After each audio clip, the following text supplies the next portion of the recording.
Bismillahirrahmanirrahim. Assalamualaikum warahmatullahi wabarakatuh. Teman-teman sekalian, hari ini saya mau bicara tentang kurban. Di dalam Al-Quran, Allah Subhanahu wa Ta'ala berfirman, "Qul inna sholati wa nusuki wa mahyaya wa mamati lillahi rabbil alamin."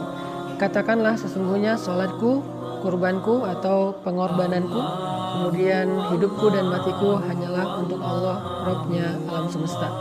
Kemudian di dalam surat yang lain Allah berfirman, "Fasholli li rabbika wanhar."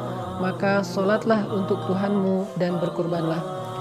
Pertanyaannya, kenapa di dalam dua ayat ini Allah Subhanahu wa Ta'ala menggandengkan antara ibadah solat dengan ibadah kurban? Ini menjadi sebuah dalil dan juga sebuah bukti bahwa kurban itu memiliki kedudukan yang sangat istimewa dalam syariat Islam.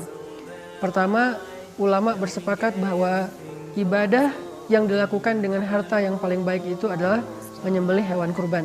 Sebagaimana ibadah yang dilakukan dengan fisik paling baik itu adalah ibadah sholat. Jadi kurban dan sholat ini sama-sama ibadah terbaik tapi dengan versi yang berbeda. Kalau kurban versinya ibadah harta, kalau sholat adalah versi ibadah fisik. Tetapi Allah SWT di dalam dua ayat ini menggabungkan dua ibadah ini dengan kalimat inna sholati wa nusuki. Sesungguhnya sholatku dan kurbanku. Fasholli li rabbika wanhar. Sholatlah untuk Tuhanmu dan juga berkurbanlah. Ini fadilah atau keutamaan pertama dari menyembelih hewan kurban. Yang kedua, sedekah yang paling istimewa di sisi Allah itu adalah menyembelih hewan kurban.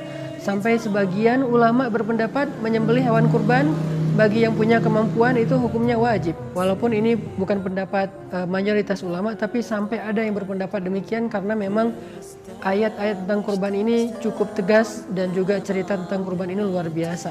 Rasulullah SAW sendiri juga sangat menganjurkan kita untuk berkurban karena memang pengorbanan ini bukan hanya ibadah yang dilakukan oleh umat Islam atau umat Rasulullah SAW, tapi juga sudah dilakukan dari zaman Nabi Adam.